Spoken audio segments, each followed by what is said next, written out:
राजनीतिक क्षेत्र के निष्काम कर्मयोगी, ईमानदार, एक सच्चे राष्ट्रवादी के रूप में यह राष्ट्र स्वर्गीय सरदार वल्लभ सिंह पटेल को सदैव स्मरण करता रहेगा।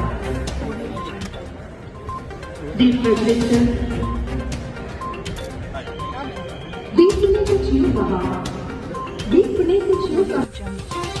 किसान को और कुछ मत दो, बस पानी भी दो तो किसान की जिंदगी संवर जाती है। लेकिन मैंने जब ये देखा मुख्यमंत्री बनने के बाद कि पूरे मालवा में चाहे निमाड़ में हो, अगर सिंचाई की व्यवस्था करनी है तो साधन एक ही है, नर्मदा जी का पानी। और नर्मदा जी का पानी क्योंकि नीचे है नर्मदा जी, हमारे मालवा का पठार ऊंचा है, इसलिए नहर खोद के नहीं लाया जा सकता।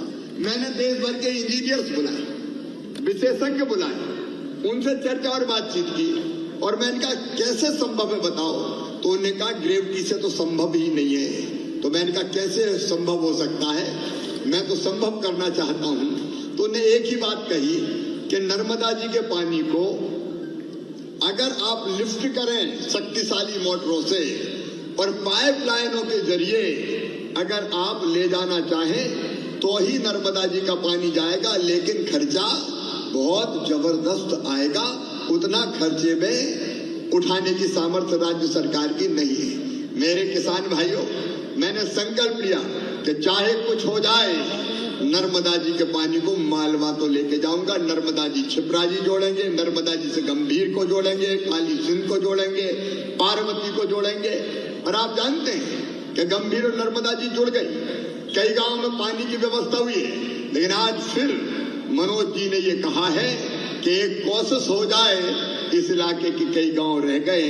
मैं कल ही सर्वे के निर्देश दूंगा और बेटमा वालों, मैं आपको विश्वास दिलाता हूं, पानी की गुंजाइश बनी तो पाइपों से नर्मदा मैया को लेके आऊंगा और आपके सूखे खेतों की प्यास बुझेगी। देपालपुर बेटमा आना हुआ है, बेटमा बहुत दिनों बाद आया, लेकिन आया हूं तो खाली हाथ नहीं आया हूं। मुझे पहले से ही मनोज जी ने, शंकर जी ने ये कह दिया था कि भाई साहब यहाँ तहसील तो बना ही देना। तो इस विकास यात्रा के दौरान हम आज ही फैसला कर रहे हैं, बेटमा को तहसील का दर्जा दिया जाएगा।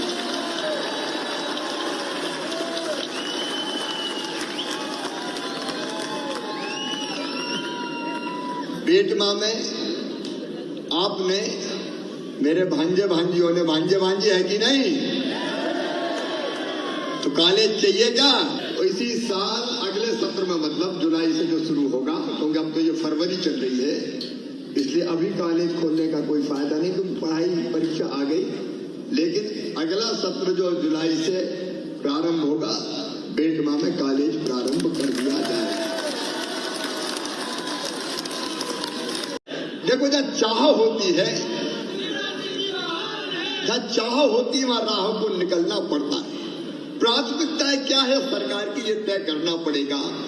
आप बिजली के देखो, ये मनोज बिजली की बात कर रहे थे, बिजली 2-3 घंटा मिलती थी।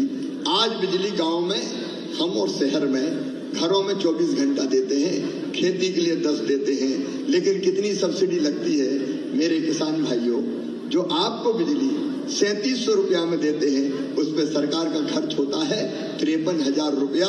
हर साल 24,000 करोड़ रुपया सरकार के खजाने से भरते हैं, तब कहीं सस्ती बिजली किसान को और गरीब को मिलती है। तो हमारी जनता की जिंदगी बदलने का अभियान चल रहा है। और इसलिए मैंने कहा, जाओ गांव गांव में विकास यात्राएं करो। ये इन विकास यात्राओं के माध्यम से केवल भाषण नहीं होंगे, लोकार्पण शिलान्यास भी होंगे। मैं निर्देशित कर रहा हूं, अगर कोई गरीब का नाम छूट गया हो राशन की सूची में, तो नाम जोड़ लेना।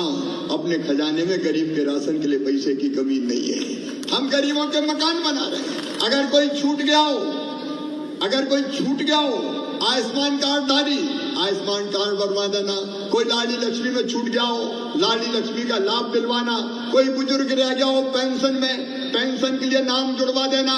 अगर कोई दिव्यांग भाई, विकलांग भाई रह गया हो, वंचित हो, पेंशन से तो उसके भी तत्काल स्वीकृत कर देना। कोई गांव में अगर अनाथ बच्चे हों तो मामा के मुख्यमंत्री रहते हुए कोई बच्चा अनाथ कैसे हो सकता है, उसकी भी पेंशन बांधूंगा मैं, ताकि उसकी जिंदगी की गाड़ी भी ठीक से चल जाए। ये केवल विकास यात्रा नहीं, जनता की जिंदगी बदलने का अभियान है रे।